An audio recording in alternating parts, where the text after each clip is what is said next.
Alô, comunidade das redes sociais. Mais uma vez aqui para tratarmos de mais um tema. O tema de hoje é suicídio ideológico. Pessoas estão literalmente se suicidando, se expondo ao perigo, se expondo à morte por pirraças ideológicas que elas estão fazendo, sobretudo durante esse período de pandemia. Mas antes de entrarmos no tema de hoje, gostaria de convidar você mais uma vez a se inscrever no nosso canal, a dar o seu like, a fazer o teu comentário e a compartilhar nosso material com outras pessoas. Sobretudo, compartilhe. Ao se inscrever, acione o sininho para receber notificações de novos vídeos e divulgue para que este canal cresça e apareça nas plataformas do YouTube com o seu like, com a tua participação, com o teu compartilhamento e etc. Ou seja, participe. Principalmente se você entende a importância do professor, da valorização do magistério na vida de uma sociedade. Se uma sociedade não valoriza o magistério e não ouve o que o professor fala, significa que nós teremos um esvaziamento na compreensão da importância, por exemplo, da ciência. Aí vai aparecer qualquer um e vai dizer: tome isso aqui que cura a Covid-19. E a pessoa vai tomar isso aqui porque cura a Covid-19. Não, essas coisas não são tratadas assim. Isso é uma questão de saúde pública, é uma questão de infectologia. Então são os infectologistas, as pessoas que pesquisam nessas áreas, sobretudo, que devem nos orientar, né? De maneira, claro que a nossa crítica é importante, mas não uma crítica onde eu, através do WhatsApp, do Facebook, contesto uma pessoa que estudou a vida toda para aquilo, né? Instituto Butantan, Oswaldo Cruz, são instituições que estão aí há anos produzindo vacina com sucesso internacionalmente reconhecido. E agora cismaram de tirar a autoridade do Instituto Butantan e da Fundação Oswaldo Cruz no WhatsApp, no Facebook. Não, não é assim. E como a gente vai fazer no sentido de convencer as pessoas que não é assim? Valorizando o professor, valorizando aquele que tem a cultura formal para oferecer ao povo, para oferecer a essa grande multidão que passa pela escola pública. E o objetivo desse canal também é combater o pensamento binário. Esse pensamento binário que está aí agindo como se nós tivéssemos que ter um inimigo em comum para fazer política. Política tem inimigo. Tudo bem que política também pode ser considerada como guerra de classe, ou guerra em classes, ou guerra entre as classes, que eu acho o mais conveniente a se dizer hoje. Mas não que a gente deva ter um inimigo para chamar de seu, simplesmente porque a gente resolveu ter um inimigo de forma atabalhoada. Aí se o Papa Francisco diz que ama os homossexuais, aí o cara diz que agora ele é anti-Papa Francisco, porque o Papa Francisco tem que odiar os intelectuais, ou seja, os homossexuais, porque ele odeia.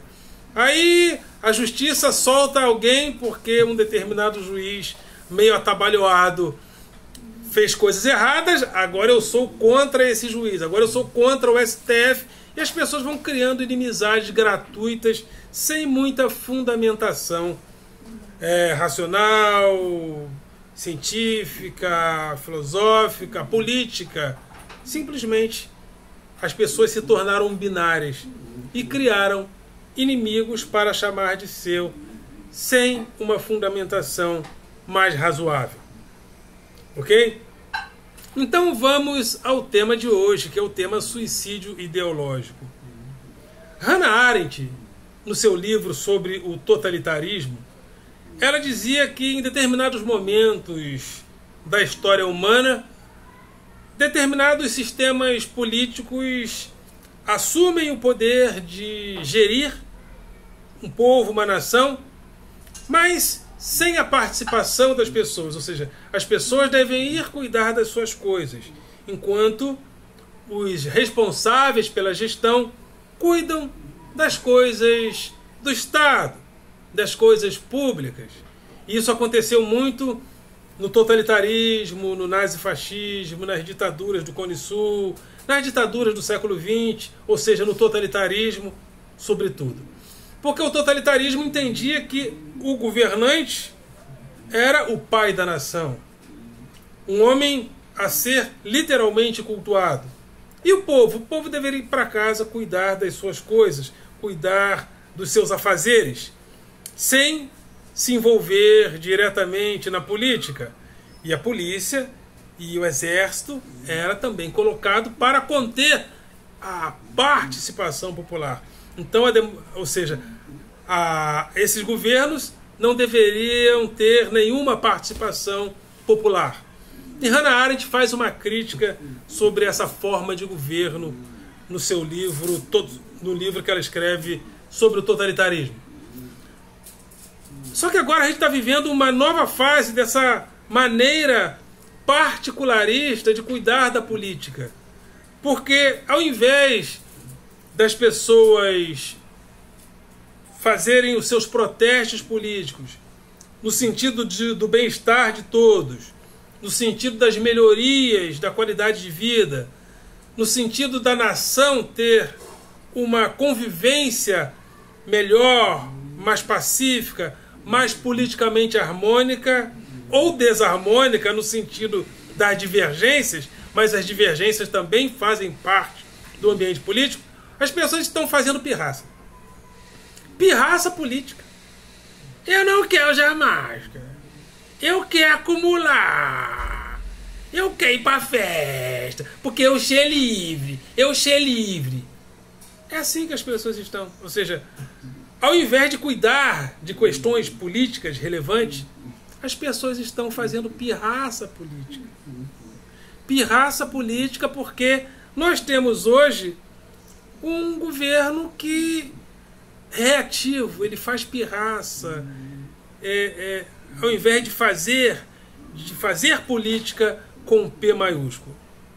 E isso tem se popularizado, esse tipo de coisa tem se popularizado muito também por causa da atitude dos apoiadores, do estilo de ser dos apoiadores desse governo, né? Os evangélicos, por exemplo, são apoiadores desse governo. E me preocupa porque as notícias de fatalidades por causa da Covid-19 que tem chegado a mim, tem chegado muito em relação a pessoas evangélicas. E quase todos negacionistas. Esses dias tivemos uma triste notícia da morte do irmão Lázaro, que, segundo dizem, era um negacionista. Né? Agora temos aí, segundo notícias que têm nos chegado, parece que Silas Malafaia também contraiu, juntamente com a sua esposa, etc, etc. Ou seja, temos visto muitas pessoas desse grupo se contaminando, muitas pessoas que são negacionistas simplesmente morrendo por causa de uma bobagem, por causa de um suicídio político. E esse suicídio político, que também está aí acontecendo pela participação apolítica dos evangélicos neste governo, de setores dos evangélicos neste governo, tem acontecido também por causa das piores coisas que existem no cristianismo, que é a negação do mundo. O cristianismo tem coisas muito boas. O amor é uma coisa muito boa. O perdão, quer coisa mais curativa do que o perdão? São representações muito interessantes, maravilhosas, o amor, o perdão, o amar ao próximo como a si mesmo. Essas coisas, elas são muito bem-vindas porque representam o melhor do cristianismo, e isso nos influenciou e nos influencia de maneira capital. A humildade são coisas que representam o melhor do cristianismo. E a literatura está cheia dessas representações. Quem não se emociona e não se comove lendo as Confissões de Agostinho, escrita lá no V século, é um livro que eu recomendo. Então, existe o melhor do cristianismo. Mas o pior do cristianismo já é aquilo que Nietzsche, inclusive, criticou no Anticristo, que é a negação do mundo, a negação do sexo, a negação da terra. Então, essa negação do mundo, essa negação da vida, essa negação da terra, gera um ódio ao forte, gera um ódio a quem curte a vida, gera um ódio a quem vive o seu prazer, gera um ódio aos homossexuais, gera um ódio ao mundo e a quem vive o mundo ou procura viver o mundo na sua intensidade. E a gente observa isso demais nessa nova fase da extrema-direita que ocorre no Brasil. E essa negação, ela é também negação da ciência. Já que eu nego o mundo, já que eu nego as melhores coisas do mundo, eu nego também a ciência. Eu nego também uma boa gestão. Você vê que o Mandetta estava fazendo uma gestão razoável, se comparada a outros que vieram depois dele. Mas não pode ser bom, não pode fazer um bom trabalho. Então, negar o mundo, negar a ciência. E essa negação, ela faz parte daquilo que Nietzsche chamava de niilismo, né? Em Agostinho, o niilismo era a ausência de Deus. Deus é a verdade, Deus é o bem, e o mal estaria na ausência de Deus. A ausência de Deus seria o niilismo, o nada.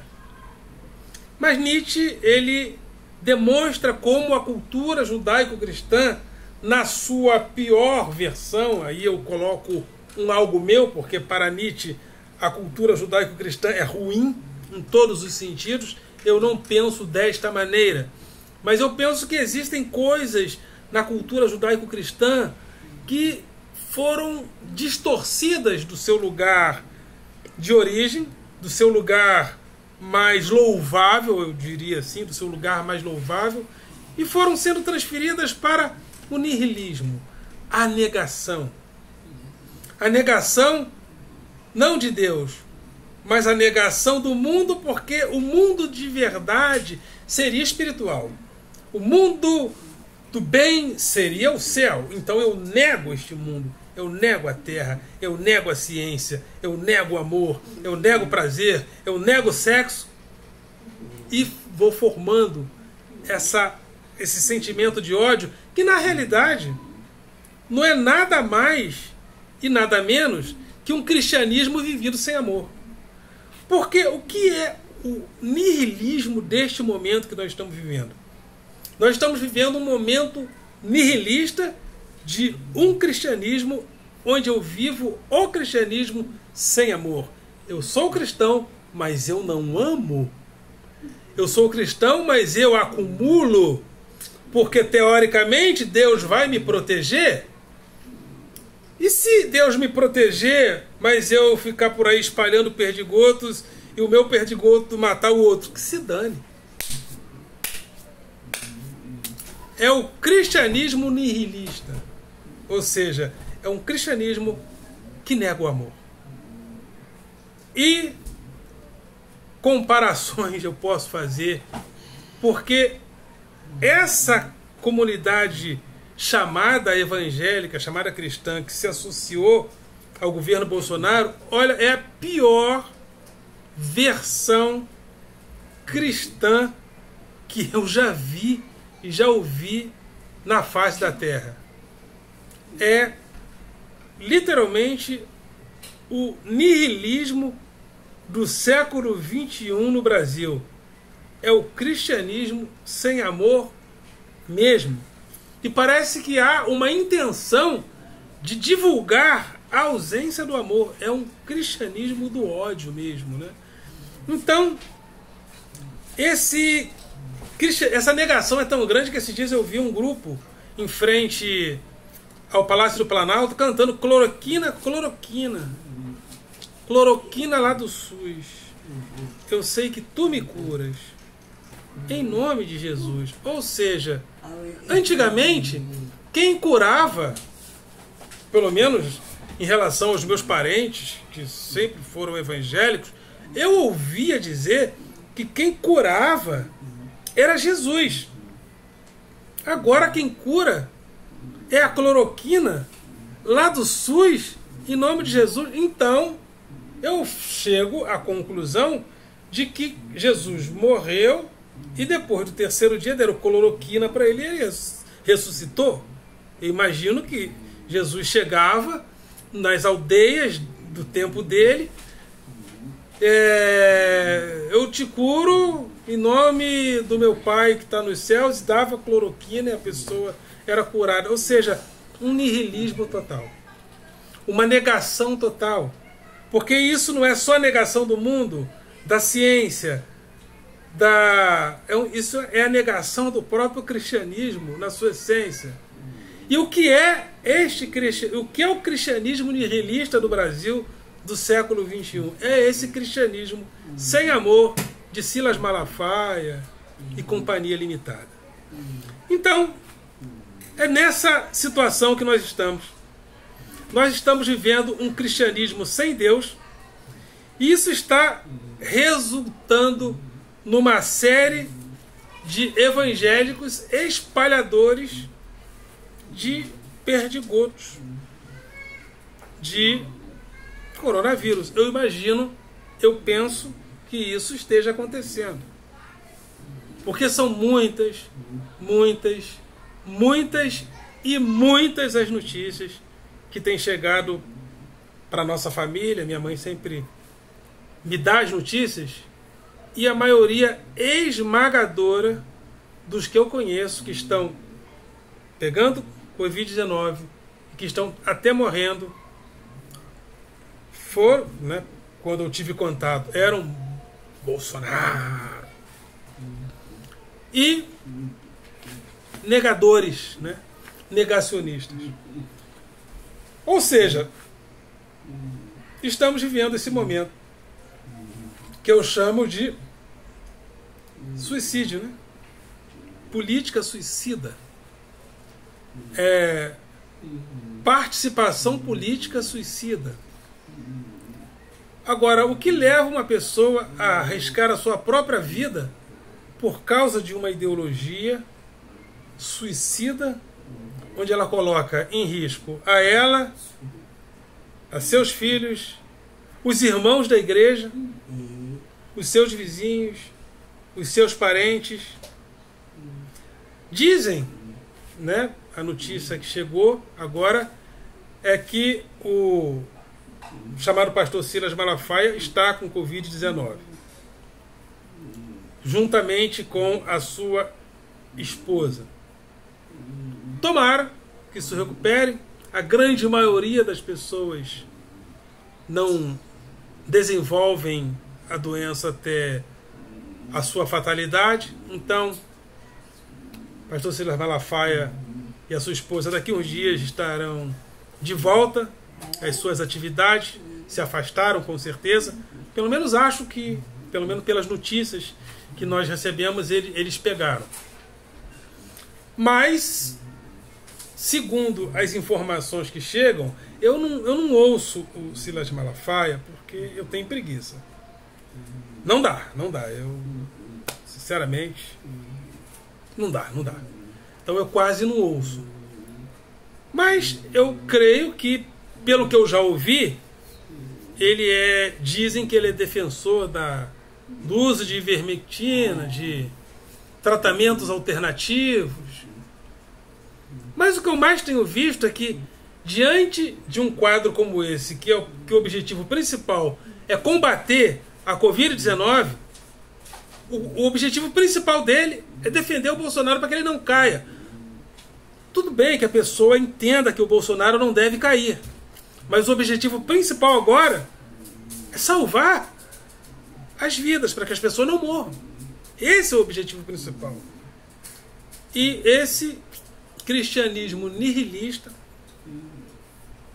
em que Jesus cura com cloroquina, entende que não é assim não. Nós temos que defender o nosso mito. Temos que defender o pai da nação. E não deveria ser assim. Então, eu faço uma crítica a esse suicídio ideológico que nós estamos vivendo, e que essas experiências façam a gente tomar juízo daqui para frente, porque, segundo especialistas, novas pandemias virão devido ao nosso estilo de vida, de destruição das florestas e de contato com animais silvestres que vêm desses lugares. E nesses animais, esses vírus não são letais, mas no homem eles se tornam letais. Então, segundo o nosso estilo de vida da modernidade, essa maneira, novas pandemias virão. E nós teremos que ter mais juízo para lidar com elas. Então é importante fazer a crítica a esse suicídio ideológico da pirraça política que tomou conta do Brasil hoje. Ok, galera? Vocês são do coração.